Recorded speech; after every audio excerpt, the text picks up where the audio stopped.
Okay, Michelle, we are on the Speak Your Truth with Mark Ross podcast. I am your host, Mark Ross, and with me this evening, I don't want to smash your name, so you, Michelle, you're gonna have to break that down for me, sister.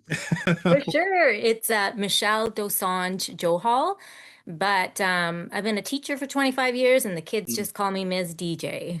Misty. So feel, And feel it's funny. On my notes, I got DJ down for there my you notes. go. I'm on track. So so thank you for taking the time to speak with me on my podcast, Michelle. Uh, as you said, you are a special needs teacher. You are also an author, a speaker, and a resilience coach. Is that Correct. correct? All That right. is correct. All right. Thank you so much for all that you do, Michelle.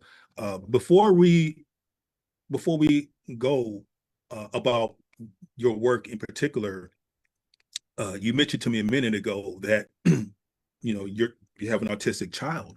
Hmm. And I know that in our initial meeting, you talked about your two children because one is autistic and one has a heart condition along with mental health issues as well. Yeah. There's Yeah, so actually so much that these both my children have endured, unfortunately. and And so have you. what people don't realize is that a lot of these things, like autism, often isn't alone. It's often comorbid with other health issues or mental health issues. And so, yeah, did you want me to speak to it a little bit? Sure. Yes, please talk about that. Yeah, so my son, he was diagnosed with autism. He was being diagnosed with autism at 3 years old, uh, intellectual disability, and by 11, unfortunately, he was being diagnosed with an extreme mood disorder alongside the autism. Mm, And my daughter, when she was a little bit older, she was about 9 years old, and I realized that the pediatrician had missed it in her because she was so high functioning that she knew how to mask a lot of the stims and a lot of the things. And, she kind of figured some of the things out, but I realized she did have some similar behaviors. So I went again and got her reassessed, and she had high functioning autism.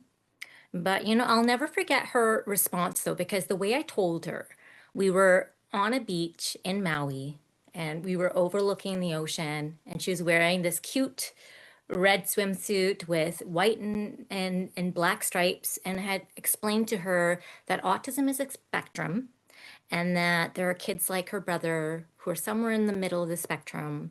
And then there are kids who are lower that might never talk at all. And then there are some people who might even have gifts, like Albert Einstein. And so mm. that's how I presented it to her. And I explained to her, well, the doctor had diagnosed her with high functioning autism. And her response was, oh, I guess I have the good kind then. Right? Like, Okay. s- always so optimistic, which was a real blessing because that was to be followed up with so many other things. At um, 11 years old, she was being diagnosed with something called mosaic Turner syndrome, which affects 1 in 2,500 girls. So it's very, very rare, and it's just this Specific to women. correct. Yeah, and Okay. it's just a fluke of the X chromosome in utero. So her, X chromosomes just made this fluke of a mistake. And what happened was she ended up with this heart condition. So at 15, she was having full on open heart surgery. And at uh, 17, so sorry, she was also, let me just, yeah, back up a little bit. She was also diagnosed with, a hormone disorder. So she needed growth hormones, she Really? needs estrogen, just to grow up to 5 feet. And then she's no longer on that, Okay. but she needs estrogen, which I actually joke about because now I'm going through perimenopause and I say, Oh, So, so I'm like, Oh, Savin. So I'm starting HRT. And so I'm like, Savin, look, you're just like a perimenopausal, older lady. We'll be patch buddies together. So now she does her estrogen patch. I do my estrogen patch. It's all good. man. But yeah, sorry, getting off sidetracked there. But then No, no. she ended up with uh she ended up needing blood transfusions at 17, which probably caused what happened in the summer, or sorry, in Christmas of 2023. So December 2023, and it was the scariest thing I have ever gone through as Mm, a parent. And I didn't even know what this was. So the doctor actually thought she had a brain infection because she was just suddenly, she was not herself. So I'm talking about, she was 17, 18, just turned 18 years old. And she was this sweet, articulate, loving kid at that point. Well, she'll always be a kid to me, right? 18-year-old. But suddenly she wasn't even herself. One moment, she would be raging and throwing things. And that was very bizarre because this was never part of her personality before. But I thought she just had a cold at the time. And I just thought, okay, maybe she's just tired of being sick all the time, right? Maybe mm, this is normal. But then she would start laughing maniacally. mm. And then she would stop talking to us. And then at one point, she was eating cereal and she tried to eat the bowl. So, Whoa, whoa. yeah. She So, tried to eat the bowl. mhm, yeah. So frightening is an understatement, right? This was a nightmare. So I took her Absolutely. to the hospital, and the neurologist thought she had a brain infection, and the neurologist thought she had delirium, but meds weren't working. And then she became suicidal, and this went on for close to a year, where I thought that I was going to lose my child. Mm, Right? So it ended up being labeled as psychosis. And I wish there was more. And one of the reasons I speak out about it is because I wish there was more education. mm. And I wish, people knew what to look out for, because the earlier you can catch it, um, the easier it'll be to treat. But we also need to know what this is, because it's so scary, so Yeah. scary. Wow. You Yeah. mentioned Mosaic Turner. Yes. What's Mosaic Turner syndrome? So mosaic Turner syndrome is a very rare syndrome that, like I said, it affects only 1 in 2,500 girls. But what happens is in utero, so while the baby is forming, it just happens to make some kind of fluky mistake where some of the X chromosomes are correctly XX, but others are X. So if she had full on Turners, we would have known because there would have been physical symptoms. But mosaic Turners is means that she didn't get all of the symptoms, but she was hit pretty hard with, some of the key components, such as the heart condition. Mm, If we didn't have that open heart surgery, she wouldn't have survived. Yeah. And she was hit pretty hard with, the hormone condition. And I wonder if and then she ended up with IBD, and I wonder if the psychosis is linked to any of this, right? Because there's just so many things that kind of seem to come together, and it never seems to be just one thing. And even in my experience as a special needs teacher, a lot of these kids, they they suffer with more than one thing, you know. Um, and the autism itself, to me, isn't so much of an issue because it just means that their brains are different and they have different unique, they have a unique personality, they have a unique subset of skills, and a lot of them, yes, they'll have challenges, but it's the mental health component that'll often come with it, the anxiety or the depression or the ADHD or the OCD or in some cases like my children, more extreme. So, yeah. Well, how's your son? I mean, I know your son deals with autism. Mm-hmm. How's your son? It's a roller coaster. We are Mm, up, we are down. Um, just when I think that we figured out his medications, he just ended up back in the hospital in August, which was a shock. But I think they're not sure if it was COVID or one of the medications, but he ended up with a kidney injury. So, yeah, I think it's just going to be an up and down journey for these kids. And my hope, and I never give up on hope, because you can't give up on hope, right? But my hope is one day that I'll have both of them in a place where they are as healthy as they can possibly be, functioning as happily as they can possibly be. So, mm, yeah. wow. So, with all that you do with your children, how does that make your job as a special education teacher better? Because you got two Yeah. kids Right. that Yep. have, you know what I'm saying, they got things Hmm. that's going on, and Hmm. you got to deal with that. So, Right. how does that translate to being performing better as a Oh, teacher? I looked at it through a completely different lens, right? Because I Mm, saw those kids, because I'm saying in past tense because I've actually stepped away from it now because I had to learn to create some boundaries for my own wellness.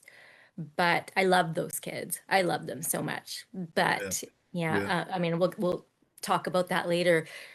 But when I worked with these kids, I saw through the lens of love and through the lens of a parent, right?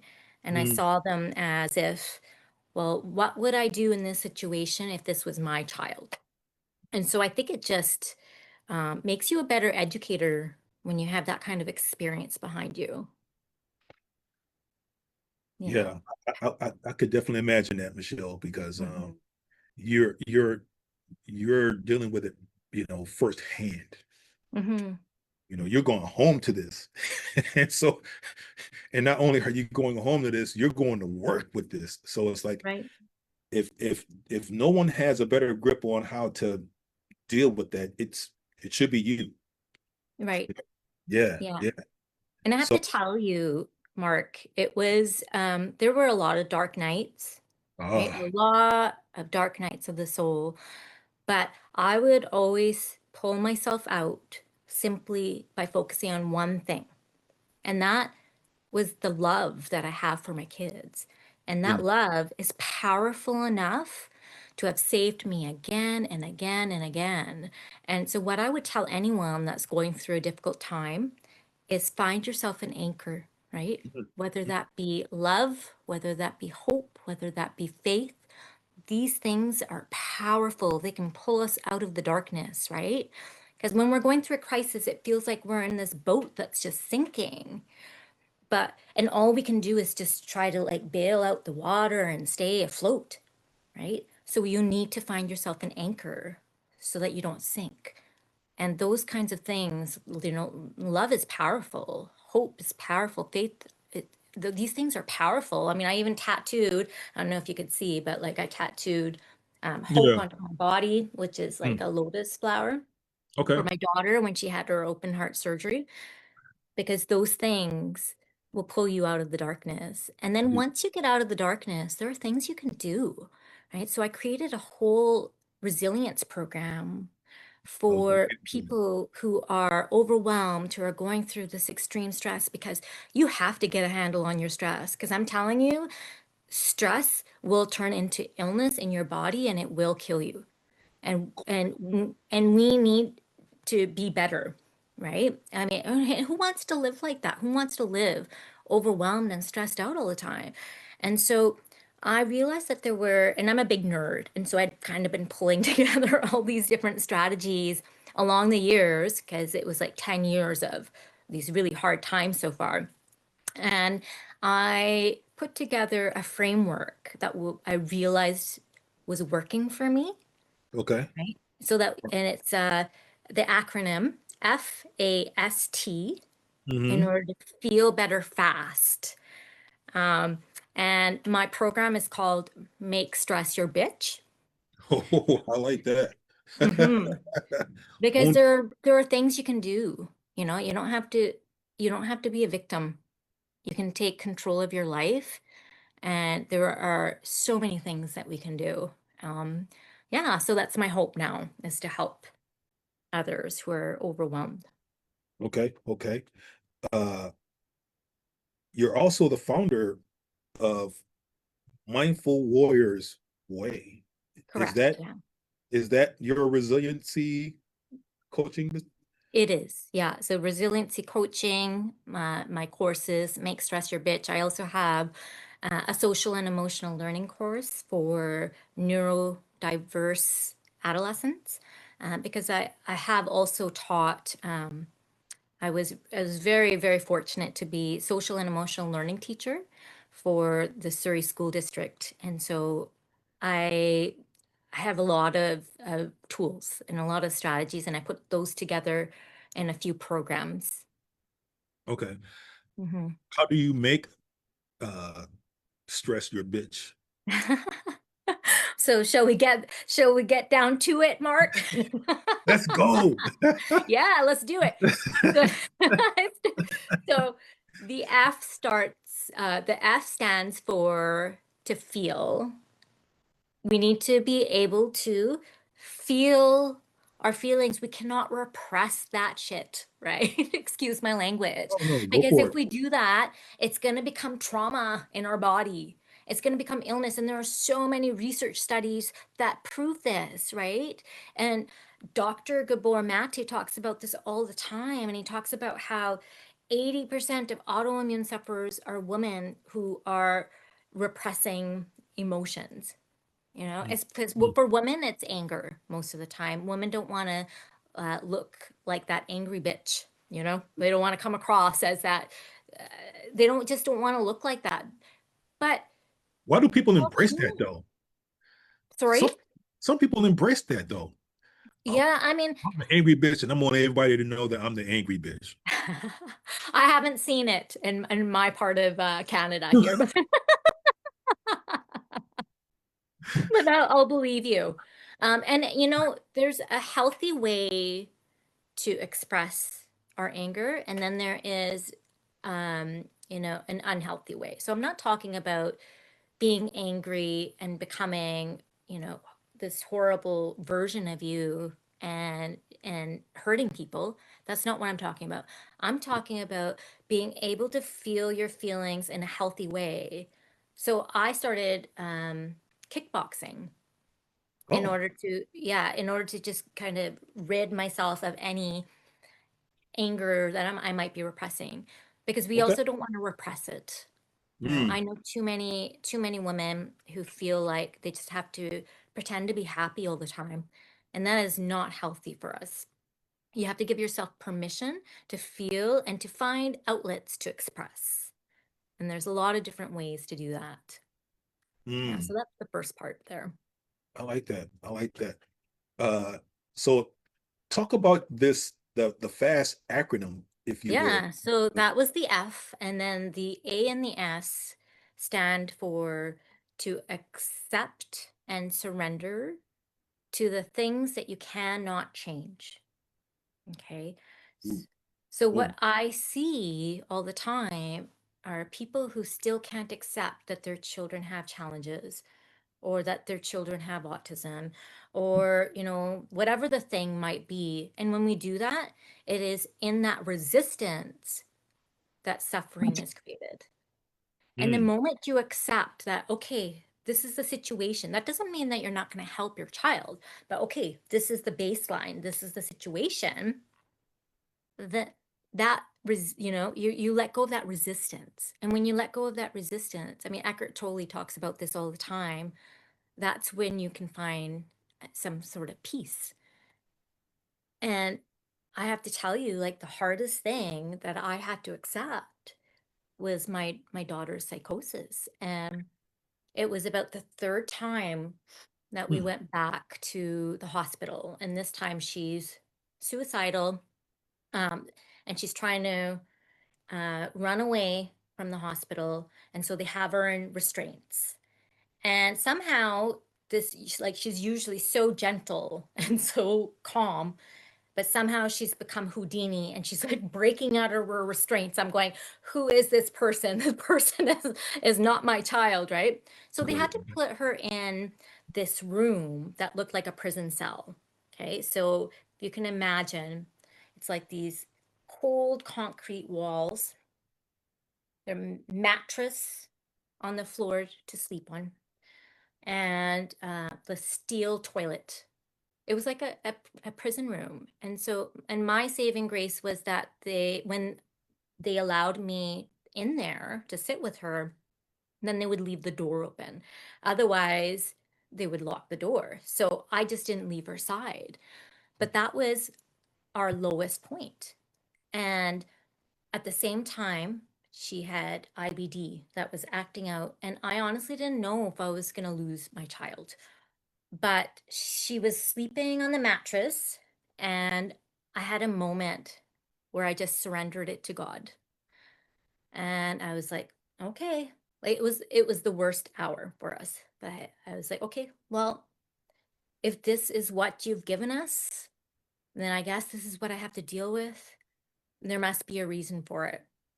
And I just sat there. I surrendered it to God. I accepted the moment. And I sat there and actually meditated. And I'm telling you, there was a moment of peace. Mm, And afterwards, I had actually blocked it out in my mind until just recently because, trauma will often do that when sure. you forget certain things. Yeah, And I, yeah. I remembered that. And I thought to myself, how is it that in the middle of our worst nightmare, I found some peace? And I believe it was through the acceptance and the surrendering. That's not to say that I wasn't gonna help my child. That's not what surrendering means. It doesn't mean you give up. It Right. means that you have to distinguish between what can you not change, right? The psychosis was there. It was already there. I couldn't change. And so it's the accepting of what can you not change, you have to accept. And then the things you can change, all of a sudden you free up your energy so that you can put it towards these other things, you Mm, know? mm, mm. Otherwise you're wasting all your energy in that suffering. And you- and Yeah. you're and you're stressing yourself to an early grave. Yeah. You absolutely are. And research says that too, right? Absolutely. Yeah, You're because absolutely just stress increases our cortisol, it reduces our IgA, which is, a protein which protects against infection and disease. mm, Um, so it literally will make us sick. right. Or it will open us up to get sick. Yeah, absolutely. Yeah, Yeah. Yeah.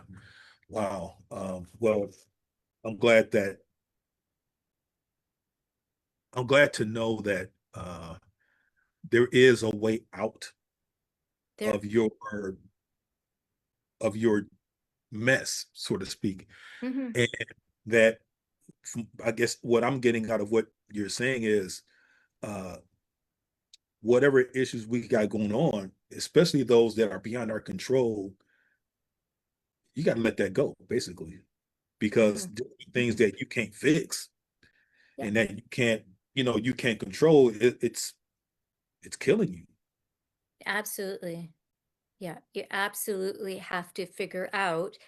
It's like that serenity prayer, which, I don't remember how it goes, recall how it exactly goes right now, but you know,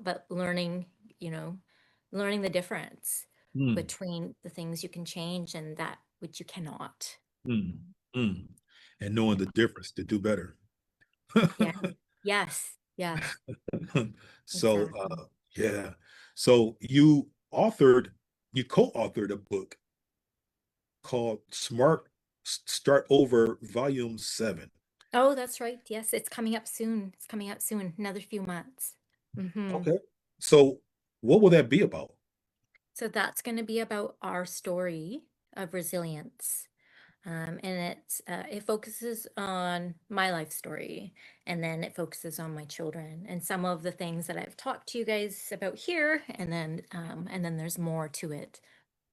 Yeah, so Mm, that'll be out in a few months. I'm getting excited. It's almost here. okay. Yeah, Okay. And your yeah, your other book, The Warrior Sings. correct. That was okay. Okay, cool. So as a speaker, what is your message that you send to people when you go out and you know, you speak in front of people? Hmm. What is that? What is your message? Well, my main message is that resilience is a superpower, and resilience can um, pull you out of the darkness. Hmm. And it's something that can be learned through strategies, right? So, and the T part of the framework that I was talking about for feel better fast Hmm. is our minds are powerful, right? Our minds are so powerful. We can transform with our mindset, Hmm. and we can also transform with our gifts. But our minds, so Dr. Joe Dispenza talks about how thought alone can make you sick, and thoughts can also make you well. So we need to be very, very careful, what thoughts we choose.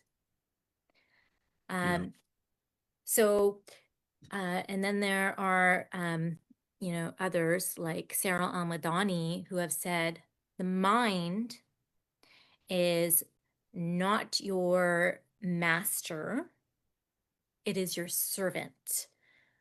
But Mm, if you let it run you, it's mm, going to run you with negative stories, and it's going to run you with negative mindset. So you have to be the one to take control and start programming your own thoughts.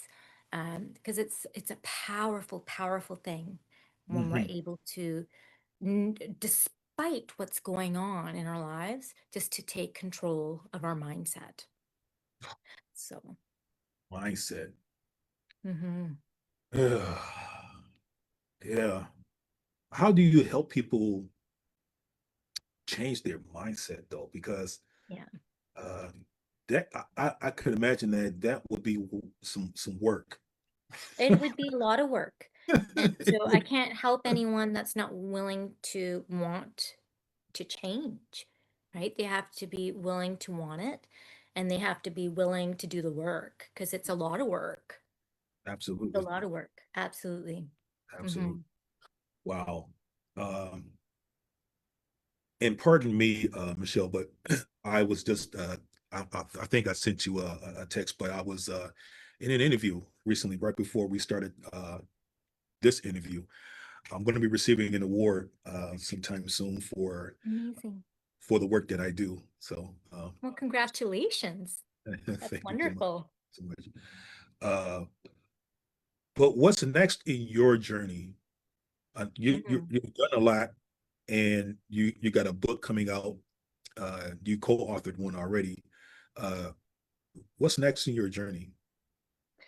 Yeah, so I my hope is to build a foundation that will support people, whether that is advocacy kind of support, and help with special needs programs and help with mental health. So you would think that I'm here in Canada and I'm on the West Coast, and you'd think that we have enough of these resources, but it's really sad at times to see the lack of resources and the lack of support. And part of the reason why I ended up having to walk away from teaching special needs was because there was never enough resources, and it was starting to get so draining. And then at home I have these two kids who need me as well, and I have Hmm. to create some boundaries for my own energy so that I'm well for these kids, right? So my hope is to create a foundation for support sometime in the future. You know, you hit a nail on the head when you mentioned that uh, resources for mental health is lacking, Hmm. uh, and not only are most cities or some cities lacking, people aren't interested. Oh, I I think we're going to go on a limb and say that people just aren't buying the fact that they need mental health services, yeah. which is total BS because many do. Hmm. As I stressed in an interview that I did earlier, I was one of those people who thought to himself that, oh, I got it. I got everything Right. under control. Right.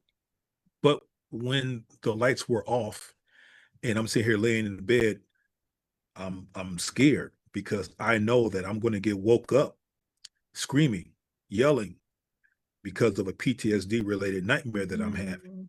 Mm-hmm. Mm-hmm. So I'm saying that to say that I know good and damn well that people are out there running. Yeah.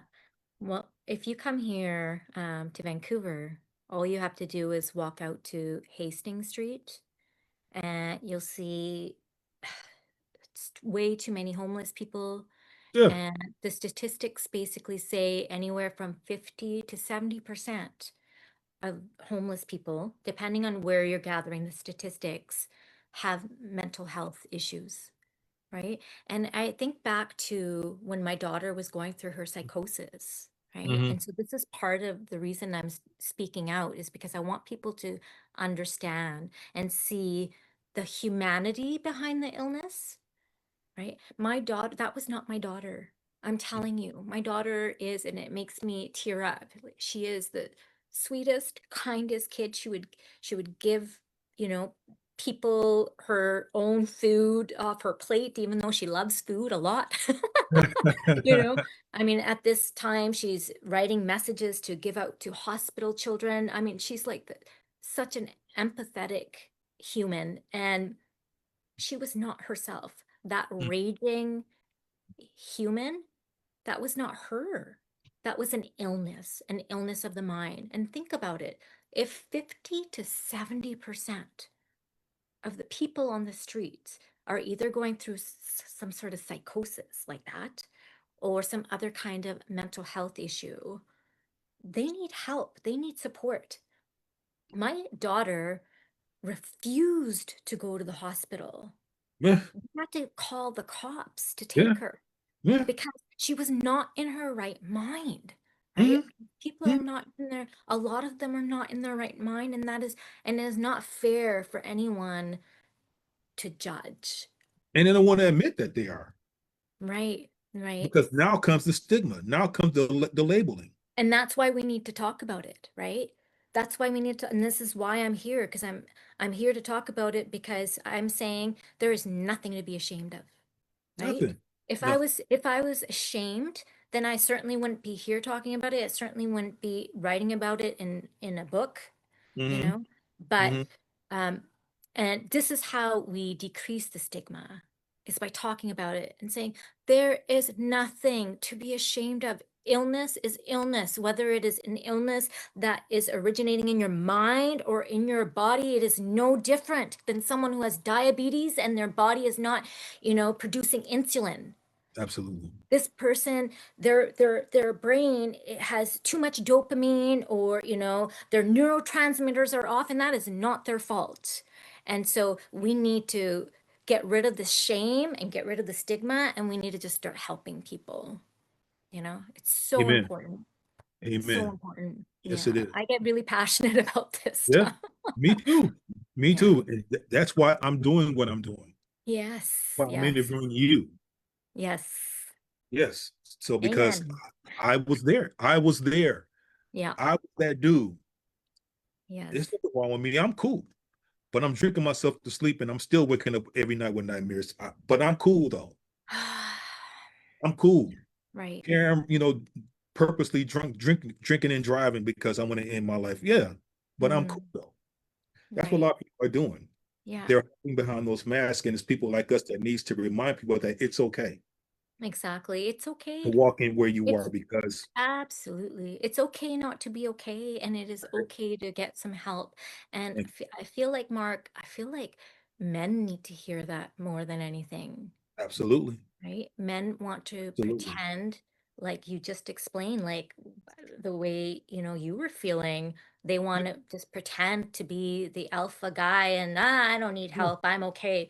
yeah. But it takes real courage to admit that you need some help, and it's okay to get that help. And vulnerability, to I think vulnerability is actually strength, because you cannot heal if you're not willing to face your demons and admit these things to yourself. Then you're never going to heal it. You're always going to repress it, right? So Mhm, mhm. um that's true strength, and Yes, that's sir. true courage. Yes, ma'am. Yes, ma'am. Michelle, how can people contact you? So, if you Google Mindful Warriors Way on Kajabi, my courses will come up, or you can find me on Instagram.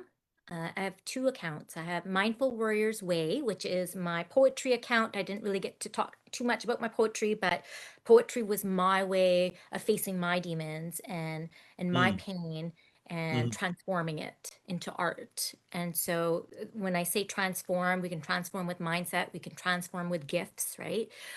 So that's my poetry account, Mindful Warriors Way. And then I also have a new account, relatively new account on Instagram, Mothers of Mental Health. And that is all about how to help with our mental health.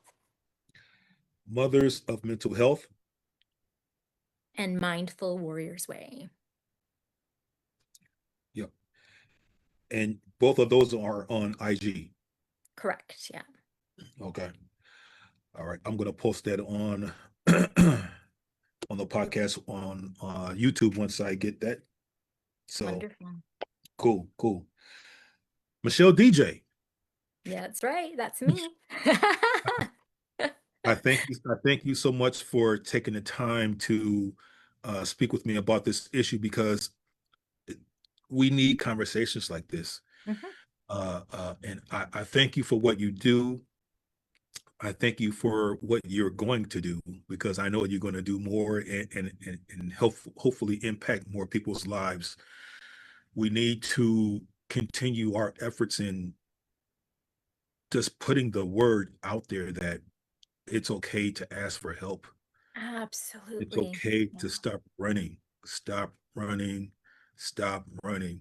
I'm telling you this from firsthand experience. Hmm. Stop running. Yeah. Stop And running. help So is out there. it Absolutely. is. It is. Michelle DJ, thank you. Thank you very much. Well, Uh, thank you so much.